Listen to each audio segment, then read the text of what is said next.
சிவாயனம் உறவுகளே, இன்றைக்கு சித்தர்களுடைய மூலவர்க்கம் கைலாய மூலவர்க்கத்தை பற்றி நாங்கள் இன்றைக்கு பார்ப்போம்.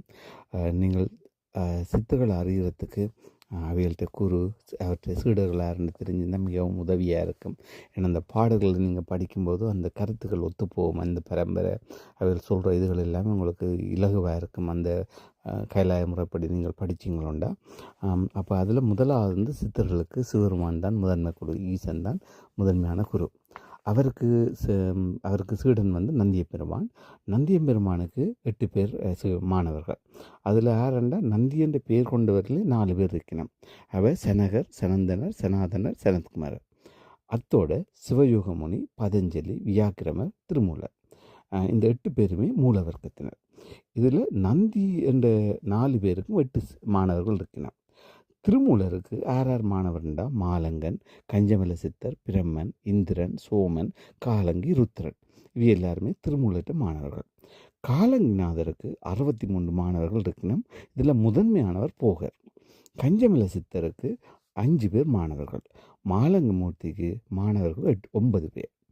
இதில் இந்திரன், பிரம்மன், ருத்ரன், சோமன் இவர்களுக்கு சீடர்கள் இல்லை. இவர்கள் 4 பேரும் 4 திசைக்கும் அதிபதியானவையாம். மற்ற பதஞ்சலி முனிவரும் வியாக்கிரமரும் அம்பலத்தில் நிற்கணும். மற்ற சிவயோக முனி வந்து பூரணத்தோடு கலந்துட்டார். இதெல்லாம் யார் சொல்லினோம்னா கொங்கணவர் வந்து தன் கொங்கணர் வாதகாவியத்தை நூலில் இதை பற்றி விவரமாக சொல்கிறார்.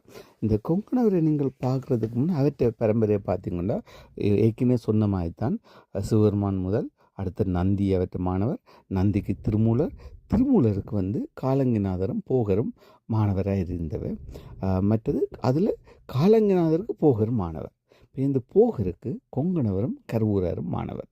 கொங்கணவருக்கு சட்டமுனி சிவகாய்க்கு மாணவர். எனக்கு இந்த கொங்கணவற்ற வாதகாவியம் மிகவும் பிடித்த நூல். அதில் நீங்கள் வாசிச்சிங்கொண்டால் உங்களுக்கு ஒவ்வொரு பக்கத்தையும் வாசிக்க அட இப்படியெல்லாம் இவர்கள் இருந்தார்களா, இப்படியெல்லாம் இவர்கள் செய்வார்களா, இப்படியெல்லாம் போனார்களான்னு உங்களுக்கு கேள்வியும் ஆச்சரியமும் வரும். அதில் என்ன முக்கியமான என்றால் இந்த கடவுளை பற்றி சொல்கிறார், எப்படி நீங்கள் அந்த கடவுள் நிலையை அடைகிறது சொல்கிறார், இந்த ஞானங்கள் சித்துகள் இதெல்லாம் எப்படி வேலை செய்யும் என்று சொல்கிறார், எப்படி பூரணத்தோட கலக்குது என்று சொல்கிறார், எப்படி இந்த அண்டங்கள் பேரண்டங்கள் புவனங்களுக்கெல்லாம் போடுறது, அங்கே போய் என்னென்ன தாங்கள் கண்டது, எப்படி வேறு இடங்களில் சித்தர்கள் எப்படி எல்லாம் இருக்கணும், என்னென்னலாம் பேசிச்சினம் அண்டு தங்கண்ட விவரங்கள் எல்லாம் வடிவாக சொல்கிறார். அதோட கவனமாக இருக்க இந்த பறந்து உடம்போடு பறந்து போகும்போது ஏற்படுற அனுபவங்கள், இப்படி அதை பறந்து போகிறது எப்படி